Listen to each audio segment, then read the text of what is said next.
Hey everyone, Lee Lowell here from smartoptionseller.com. We're back for another weekly edition of the stock market recap. Hey, if you're an options trader like we are, the most important thing about making profits in the options market is you got to know which way the stock's going to move, right? So you have to look at the stock charts. That's the most important thing. So to be prepared for the upcoming trading week, this is what we do. We look at the stock charts. We see what kind of patterns stocks are making. We look at the indicators, the moving averages, the RSI indicator, and basically the overall trend of the market and the individual stocks that we're looking at. So in this video, like I do all the other times, free for the community, I'm going to show you my charts. I'm going to pull up some individual stocks, the indexes, see what's been happening over the last couple of weeks, and kind of make a projection of where we think the stock is headed, because there's no other way for us, at least, to get in or out of trades without knowing what the stocks are doing. So if you want to see what's going on, see what we're seeing for next week, sit back and relax and watch this video. All right, so let's go. All right, so what we always do every week is that we always look at the indexes. The indexes is what drives the markets. The indexes are made up of these individual stocks. And normally on a daily basis, there's not enough news coming out of these individual companies to really move the market. So the indexes, which comprise all the stocks, is really what drives the market on a daily basis. So we have to focus on the indexes. We want to see which way they're trending and what the patterns look like. So for those of you that are new here, these are the charts that I use up here in this upper section, which is kind of marked up, and I'll explain everything. You've got the price action, which is all these black vertical lines here. This is a daily chart, so each one of these lines is 1 day's worth of trading. We mark up the charts with these blue channels. Okay, these are called channels. It just gives you a good visual of which way a market is trending. You always want to try to get along with the trend. If the market is trending down, you want to be more bearish in your potential trades. When the market is trending bullish, you want to get on more bullish trades. And also, I have these three other lines. You got a blue line here, a red line here, and an orange line here, or green line. That is a 20-day, 50-day, 200-day simple moving averages. Moving averages are very important. They can give you an idea which way a market is trending as well. And since a lot of people follow these same indicators, these same moving averages, you can see the markets and stocks will bounce at certain levels, because everyone's using the same information, so they're getting in and out of the trades roughly around the same time. So as we look at these charts, I'm going to show you how the market, the price action, will really work along a moving average, or bounce off a moving average, or hit resistance at that moving average. So that's what's here up here. Down here is the only other indicator I use, which is the RSI indicator. It's got a 14-day look back period based on closing prices. And it's an oscillator that fluctuates between highs and lows, or overbought or oversold levels. And to let you know what's considered overbought or oversold, you have these horizontal lines here, which I use at the 80 level and the 20 level, and you can move those to however you want. But you can see once a stock or price action gets into this overbought area, it will tend to pull back a little. Same as if it gets oversold, it will tend to rally after that. It doesn't happen right then and there, but it's just more about a warning system that, a stock or index is getting a little bit overbought or oversold. So you want to, keep an eye on the price action at that point. So let's jump in. Let's look at the S&P 500. We use the SPY, which is the exchange traded fund, one of the most liquid trading instruments out there. Highly tradable, lots of volume every single day. So it's a great ETF. If you want to, just buy yourself the whole index, which is great for a long-term portfolio, you can trade with the SPY. Okay, so as you can see, and these are manual drawings that we do. So most of 2022 was in a downtrend. 2023 was in a nice uptrend, and here's where we finished 2023. Finished on the highs of the year. The S&P 500 was up about 24% in 2023. Turned out to be a pretty good year. And where are we now? Well, here's where we ended trading for this past week on January 12th, 2024. Getting back near the highs. The all-time highs for the SPYs around 480. Here, I'll open this up a little bit more. Around 480, which happened right before 2022 got started. So here's right at the end of 2021, early 2022. So it was right around 480. You can see the high right here. So if we scroll forward, we're about to eclipse that 480 level again, which is great. We're bullish at the smart option seller. We sell put options. We sell put option credit spreads. Those are bullishly oriented strategies. So we're always looking to get involved with the market after it's either had a pullback and then we're waiting for that next bounce. But overall, I'm an optimist. I'm a bull. The market goes up over time. Doesn't matter. Pandemics, wars, other conflicts around the world, rising interest rates. We're looking at a long-term chart here of the S&P 500. Over time, even amongst the dips and all that, the market will go up over time. That's just how the market works. The market is made up of real companies. They create real products that people actually buy. Those raises the revenues of those companies year round. There's only one way for the stock price to go up, and that's up over time. Okay, so we take the long-term view, long meaning long in time, because we know the market goes up over time. So that's when we sell put options. We sell put option credit spreads to take advantage of that uptrending market. So the market looks good here. The market looks like it just wants to keep going up, move above all-time highs at 480, and just keep going. There's a lot of bullish momentum here. You can see all the moving averages. We got a 20-day, 50-day, 200-day. They're all sloping upwards. That's very important. They're sloping upwards, which means the market is in an uptrend. So the path of least resistance, the way I see it right now, is up, okay? And you can also see how the 20-day moving average for right now acts like support. There's a magnet here. It's not a coincidence that the price action will stop on one of these moving averages depending on what direction things are moving. And right now things are bullish. That means on a shorter term basis, people are buying up the dips. These short-term dips are being bought up. Now, if people weren't as bullish, you'd probably see more people coming in and the price action would be coming down towards the 50-day moving average. But since a lot of people, new year starting, people, want to get invested, things are bouncing off the 20-day moving average, which is a shorter term trading basis. So things look good here. The RSI has come off some overbought levels, and it's kind of sort of in the middle, sort of on the, upper end of the range here, but in no means does it mean we're overbought anymore. So I think the market's got some more room to move to the upside. Let's look at the triple Qs, which is the exchange traded fund for the NASDAQ. And we'll wait for that to trickle in here. So prices look pretty much the same as it does for the S&P 500. Looking good. The 20-day moving average has kind of been catching most of that price action here. You can just see along the 20-day moving average, here's the support. Had a little pullback, and it bounced right off the 20-day moving average. This is not a coincidence, people. This is how it happens. And the market, the all-time high for the Qs were probably, let's go back a little bit in time. Let's go out to the weekly chart here and see where the last highs were here, end of 2021, which was around 408, 409, almost there. And yeah, so it looks like we've eclipsed that already. So the NASDAQ's already made all-time new highs here, according to the triple Qs. A market in motion will stay in that motion, that same trend, until something comes along and brings it down. What's that going to be? Who knows what the next thing will be?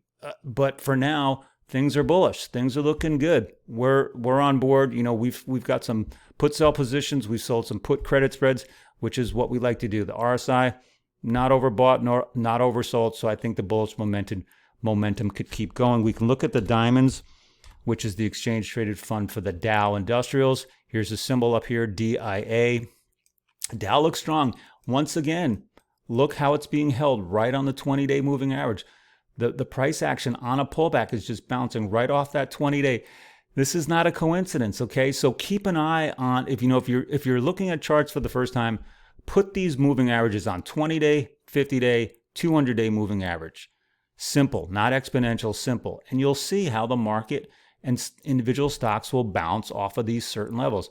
Upsloping, upsloping, upsloping. That's good. That means we got a lot of bullish enthusiasm out there. All right, so let's look at some individual stocks. And we look at the more popular ones because that's what people focus on. And that's where a lot of the action is, and that's what's driving a lot of the market. So we look at Apple. Okay. We talked about Apple last week about where's the bounce going to happen. And as I said last week, you can go back and watch last week's video. I said the 200-day moving average, which usually is like the last line of support, a great area to potentially buy a bounce on a stock. 200-day moving average. Look how the market, the price action on Apple stopped right at that 200-day moving average. Not a coincidence. I know I'm saying this a lot in this video, but look how it bounced all last week. Bounced right around 180, and it finished the week, right under $186 a share. That's just how the market works. There's so many people watching these same levels that they'll take the same action at these same levels, and that herd mentality takes over. Okay, but we all know Apple's a great company. Yeah, there was some information that came out 2 weeks ago or something about their Apple watches that they couldn't be produced or something. I don't even know what the storyline was. I even said this last week, but we know Apple's not going to be held down. Everyone around the world's got iPhones and iPads and watches, and they're just going to keep producing these things, and the revenue is going to keep growing over time. So we know Apple's not going to stay down for long. I'm a bull for the long run. On a day-to-day basis, anything could happen with the company. But over the long run, we know Apple's going to go up. All right. We look at Microsoft, which actually I think over this past week overtook Apple as the most valuable company. Both of these companies are just under about $3 trillion in market capitalization. Microsoft just outdid Apple by a small margin. Look at this. The move this week is what put it over the top as far as the largest company here. Microsoft looks strong. I'm pretty sure this is we've hit all-time highs for Microsoft. Let's go back and look. Yep. So the last high was in late 2021. Already eclipsed that. Microsoft's moving up towards that $400 per share. And here's the thing. Right here, 50-day moving average. You can see right here. That's where the price action stopped. I mean, almost to the penny. You can see the low. Each one of these bars. The top of the bar is the high of the day, and the bottom of the bar is the low of the day. Look how the low of this bar right here finished basically, or bounced right off the 50-day moving average, and now it's above the 20-day as well. So Microsoft, strong. It looks like it's got some more momentum, could keep going. The RSI is not overbought yet, so people like to get on board when things get going. So I can only see Microsoft keep moving up. That's just how things look for right now. Okay, so Apple, Microsoft, what else? We have Amazon. We look at the big tech stocks because these are the companies that really drive things. So this is Amazon. So this line right here, this short little line here is probably, I drew maybe a couple weeks ago, I said, keep an eye on this resistance area right around 150. If Amazon gets above it, it's probably going to keep going. So look, and once again, look how it bounced right off the 50-day moving average. Not a coincidence. And got above the resistance at 150 and has kept going. So the last week was a good week for Amazon. It's in an uptrend. And even this move down here, look, it almost bounced right off the 200-day moving average. But you see this 200-day moving average lurking below. People know that's a good area to potentially buy. And look how it bounced. So Amazon also looking strong. Google, same thing. Look, just the momentum, the upward trajectory gives you a hint of how the stock has been trending. Here, we can draw another line, so we can draw this here. It's already gotten through the resistance. So the resistance is right about, you want to kind of connect some of the tops. I'm sorry, let's get a line going here. How come this thing's not working for me? Hang on a second, people. All right, here we go. We want to draw a line here. So this is what you do. You kind of draw the lines, you connect some prior tops. So there was the resistance, which seemed to be, I don't know, right under, let's see what the level was, maybe $142.50, $142, somewhere around there. You can see it had a little trouble getting through it, and then it finally blasted through this week. If it could hold right at this level, the resistance level, it's going to keep going. That's Google. So you have like the movement up has the resistance, but once it has enough energy to blast through that resistance, it's going to keep going in that same direction. All right. So that's Google. I looked at Microsoft, Amazon. Let's look at Netflix because that's another biggie. All these like really expensive NASDAQ stocks. Okay, so you can see the line that we drew a while ago. Here is the resistance. Trying to move upwards, trying to get through that resistance line, and it did it. It got above $500 a share just recently, just this week. So once again, Netflix looks strong too. Just that momentum keeps it going. I can only see it, it could potentially drop back a little, maybe to the breakout area of the resistance line, and then get another thing going. I mean, things look bullish to me. There's really no reason that what kind of news out there is going to derail all of this. I mean, we may have some setbacks, but overall in the long run, these things are going to keep going up. Let's look at Tesla because Tesla had a rough week. And I've always said it's really hard for me even to get a handle on which way I think Tesla's going to move. Yeah, it blasted above we had this ascending triangle pattern, which is typically bullish, had a couple days of getting above it, which could have been the breakout, but just it hit a snag this week and the last 2 weeks, and it's just been going down. So it is below all the three moving averages that we have. Here's the 200-day moving average. Tesla, $218, $219 a share. The RSI coming off probably has a little bit more downside to go. If I had to make a decision on what to do, I'd say, Tesla probably has a little bit more selling to get through before it finally finds a bottom. But, for me, I have no interest in Tesla right now. Doesn't look too good for me. What other stocks? We look at Adobe. Adobe, another one of those strong NASDAQ stocks. Here was a line that we drew a while ago. This was the support line because it came down, bounced, came down, bounced, came down again, and then it finally got some mojo. Where is it now? Right at the intersection between the 20-day and the 50-day moving average. The 50-day still sloping up, but the 20-day is coming down. So we've got some, indecision here, maybe some sideways action. But what I do like is that the price action is trying to get above both of these moving averages. You can see right here. So if the rest of the market continues to go up, Adobe will get some footing and probably go up as well. But we have to get, and the 200-day moving average is sloping upwards. So the path of least resistance here is probably the upside, but it may take a little bit more effort to get Adobe to get above this little intersection of the moving averages. Let's look at NVIDIA. Another extremely strong stock. You can see the channel that we drew. It was stuck between $400 and $500 a share, making that channel, trying to figure out which way it wanted to go. Had the ascending triangle pattern. This is a more bullish pattern. Was trying to get through 500, and then finally this past week it blasted through 500, got up to about 550.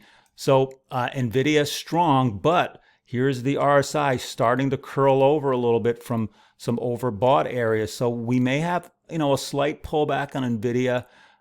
If anything, the 500 level is going to act as major support at this point. So if NVIDIA does pull back to 500, could be a great area to potentially get long again. You want to wait. If it does pull back, you want to wait for that bounce to see if it does actually bounce, because you don't want it to fall through here and get caught on the long. So you typically want to wait a little bit. But to me, this looks pretty strong. The 20-day moving average is sloping upwards, 50-day upwards, 200-day. It's a strong stock. You may need to see a little bit of a pullback first before that next leg higher, okay? Let's look at some other stocks. So here's my list. We go through some of the stocks here. Let me see. Anything of note? Okay, so we can look at AMD. I like to look at AMD. It's a stock that I've always had on my radar. I've played it in the past. I personally own some AMD as well. Look how strong this stock is here. It was in the downtrend, and then just like the rest of the market, at the end of October of 2023, it found its mojo and it's kept going. Look how it just bounces right off the 20-day moving average. Everything's sloping upwards. AMD strong stock too. It's a little overbought here. got the selling that it needed, and now it's sort of in the middle, not too overbought. So path of least resistance for AMD is most likely higher. Cisco, nothing there to report. Oracle, I'm trying to find some stocks that really show patterns. Nike, we've sold a put option credit spread on Nike after the bad earnings announcement. Typically what we like to do is then when we see a good stock, a good company have a bad one-off earnings announcement that drops the stock pretty hard, we like to get in there. We like to bottom feed on that because we know a great company like Nike is not going to stay down for long. So, we sold some put credit spreads here when it was trading around 108 or so in that area. Kept going a little bit after that, but has turned around the last couple of days. So, we're just watching Nike in that regard. Let's see. Walmart, we always love Walmart. Fell out of the long-term channel down here a little bit, fell below the 200-day moving average, but has since rallied back from 150 above 160. So I'm always a Walmart bull for the very long term because it goes up over time.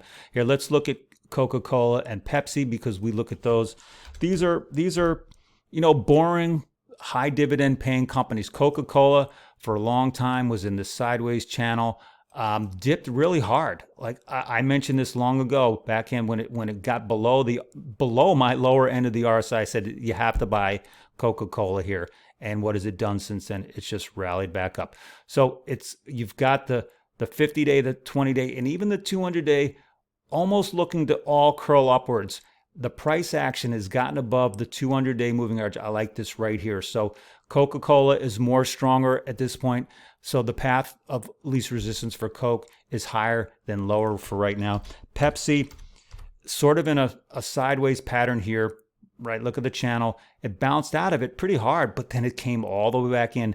Now it's right on the bottom leg or bottom edge of this channel. So keep an eye. If Pepsi's your company, you want to get long for the long run, keep an eye here because it's starting to bounce on this lower edge. Look how many times it's bounced off of it, right above 165 or so. So this could be the next leg higher for Pepsi. If you want to buy shares, sell out of the money puts or buy call spreads or sell put spreads, those are all bullish strategies. You can do that as well if you think Pepsi's going to keep going higher from here. Costco, another strong stock. I shop at Costco. So many people shop at Costco. Costco can't be held down for long. Was in the channel. When it's in a channel like this, it's storing up energy to eventually blast in one direction or another. Here it is. These are all-time highs here, I believe. We can double check the charts. Let's see. Costco. Yep, look at that. All-time highs getting close to $700 a share. And look where it bounced. Bounced right off the 20-day moving average. Not a coincidence. So all-time highs just made on Friday, January 12th, this past week. It's not overbought yet, so you could have some more upside on Costco before it takes a potential breather. Warren Buffett, Berkshire Hathaway, talk about him all the time. Hey, if you just want to piggyback off of Warren Buffett, then you can buy the Berkshire Hathaway fund. You get access to all the stocks that he holds. It's a fund. Berkshire Hathaway is a fund. He holds lots of stocks in that. And you can see the upward momentum bounce right off the 200-day moving average. And it's hovering around that 20-day moving average. So what I see here, I want to draw a little thing here. Okay, so you've got the upward momentum. Okay, and we'll draw the top here. This is going to go. This thing is climbing the wall of the upside movement. If it gets above the low 370s, it's off to the races. Okay. If you want some information, go to our website. I wrote a report on Warren Buffett here. Let me bring up our website real quick, smartoptionseller.com. If you want to learn more about put selling and why that's our gig, get our free ebook. Click on here. Here's our free ebook. And you'll see this form here is all over our website. It's the same as you would see on this page. Fill it out. We'll send you an email back with the free ebook. Here's our services tab. We have our newsletters. Okay. If you click on the shop tab here, it's going to bring up the report that I wrote about Warren Buffett and using another option strategy to piggyback off of Warren Buffett. So, take a look at that. But here's, our newsletters and our coaching services and our calculator as well. All right. So that's what we have for you on our website. Once again, here's Berkshire Hathaway. Looks like it's going to be climbing up this upward momentum. Look for that low 370 level for a breakout sometime in the near future for Berkshire Hathaway. Oh, lastly, let's talk about Meta. I said last week, I'm not a fan of the company as itself, but the stock chart looked bullish. I said, whether you love it or hate it, the stock chart's telling me it's looking strong, and look at Meta. It's the same pattern that I just showed you about Berkshire Hathaway. It's called the ascending triangle. It's moving up, it's hitting some resistance, and then when it finally gets out of that resistance, it's going to keep going. And also look how it bounced right off the 20-day moving average right here. Meta looks strong, but sort of getting towards a little bit overbought. So it could keep going, but may have some sideways, may have a little bit of pullback, but there's nothing to really keep this thing down. I just, things are bullish right now. That's all I can say. All right. So I think that's about it for the most part. Nothing else that's really of note here. So that's it. As option traders, you want to get an edge in the market. You want to figure out how to be profitable. You got to look at the stock charts, look at the patterns, use the indicators, use the moving averages, and just the overall trend. That's the best thing that's going to help you. Okay. Get our free ebook, How to Sell Put Options. It's called Put Selling Basics. And, look at some of our other services. If this video has been helpful, please give me a like, give me a thumbs up, leave me a comment. Don't forget to subscribe. You can hit that red subscribe button in the bottom right-hand corner of this video. I'm going to put a couple other videos on the screen that you can click on, and send me an email. Okay, I'll always answer your emails. I do these things free for the community, trying to help everybody out. All right, so the U.S. markets are going to be closed tomorrow for the Martin Luther King holiday, so we won't be open. So hopefully, we got a short trading week, and use this to your advantage. All right, hope everyone has a great week. This is Lee Lowell signing off.